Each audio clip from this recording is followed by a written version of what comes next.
Alright, so for today's lesson, it's number 60, we're going to be exploring graphing quadratics. So a lot of today's lesson is actually an activity, but we'll kind of bounce back and forth. So first off, we're going to look at this problem from Friday's assignment. So we have y equals 3x squared plus 12x plus 16. So the first thing we're going to do is identify a, b, and c, right? So a equals 3, b equals 12, and c equals 16, right? These numbers here. Okay, so I'm going to look at what's negative b over 2a, right? So negative b over 2a, I plug in 12 for b, 3 for a, and reducing that I get negative 12 over 6, which is just negative 2. Okay, so I'm going to go to Dimos now, and I'm going to make a table, and this 2 here is going to be the middle of my table, right? This is like the center vertex point. So I'm going to go negative 3, negative 4, and then negative 1 and 0. So let me show you what I mean. Okay, so I'm here on Dimos. I'm going to put negative 4, then I have negative 3,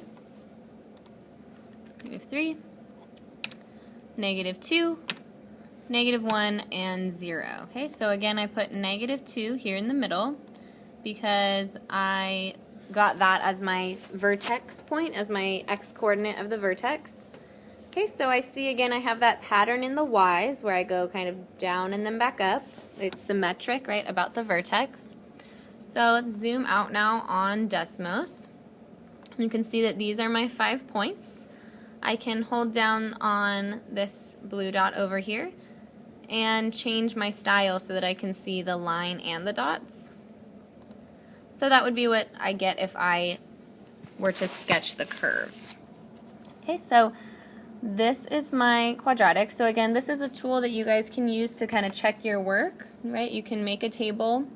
So in order to make that table, what I did was over here where the plus sign is, I went down, so it's add item, I went down to table, and that gave me this box here. The only thing you need to know here is that it doesn't like when you put y equals, so you would just have x and then you put the expression. Okay, so whatever the quadratic expression is, okay, and then you can plug in different values for your table to check your work. Okay, and then just to check that these line up, I'm going to put in the equation. So y equals 3x squared plus 12x plus 16. And you can see that this purple overlaps exactly with the blue. So yes, that is in fact showing me the exact right equation. Alright, so this is a new form that we're going to look at with quadratic equations. It's called Vertex Form. So this is the form here.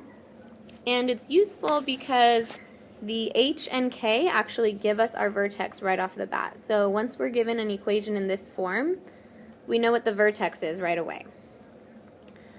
Here's an example. If I make this look like my equation, so if I want to make it a minus sign,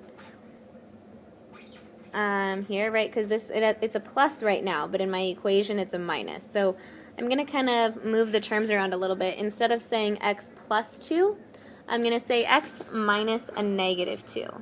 Okay, that's the same thing, right, because a negative times a negative just gives me a positive. But rewriting it this way helps me to see, oh, hey, so my vertex must be negative 2, comma 4. Okay? Now, what we can do is put this back into standard form so we can see what it looks like in the form that we are a little more used to, right? The form that we talked about last week. So, first thing I want to do, right, I'm following my rules for PEMDAS, so I need to do parentheses first, right? So I see there's parentheses around x plus 2, but I can't really do anything there. I can't combine those. So now I go to exponents, and I see that that term is being squared. So that's the first thing I need to do. And I know how to square that, right? It's just a binomial times itself. So I could use a shortcut, or I can use my rectangles. And that'll give me this. So I have y equals 3 times, right, the 3 stays, and then expanding the x plus 2 squared gives me x squared plus 4x plus 4, and the plus 4 stays there. Okay, the next thing I want to do is multiply, right? So we have parentheses, exponents, multiplication or division, and I see that I have multiplication. So I'm going to distribute that 3, and that'll give me 3x squared, right? 3 times x squared, then I have 3 times 4x, so that's plus 12x. Then 3 times 4 gives me plus 12, and the plus 4 comes down from the previous step. Okay, only thing left to do is combine like terms. I see I have a 12 and a 4, so that gives me 16. Okay, and you'll notice that's the same exact graph that we went over, right? That was the number 7 problem. So I'm going to plug in this new form, this form up here, on Desmos just to make sure, just to verify that it's the same exact equation, okay? Alright, and I've plugged it in here on Desmos, so you can see it's here in orange, and it does in fact overlap. The vertex is -2, 4, just like we predicted from writing it out in that form, right, when we made it minus a -2. So this form can be helpful because it gives us that vertex right away. Okay? Okay, so the next thing we did in class was go over this activity. I know it says Algebra 2 up there, but that is a typo. That should be Algebra 1. So we're doing this activity, and what we're going to look at is each of these 4 graphs at a time. So I'll look at, for number 1, I'm going to look at those 4 graphs and compare what is happening as I add 2, add 4, or subtract 2. So I have these first 4 graphed on Desmos, and you can see that they all they still have 0 as the axis of symmetry, right? But, for example, the green graph, which is x squared plus 4, is shifted up 4 units, right? So looking at each of these, the blue is plus 2, and you'll see that that vertex is now 0, 2, and the purple is x squared minus 2, and the vertex is 0, -2. Okay, so we see how that last term, when we add it outside of the x squared, that directly affects the y coordinate of the vertex. Okay, so looking at number 2 now, we have these 4 graphs, so we're adding 2, 4, or subtracting 2 in these 3, but this time it's grouped with the x. So we're going to change that on Desmos and see how that affects the graph. So if instead I make this x plus 2 and then squared, and same here, if I make this x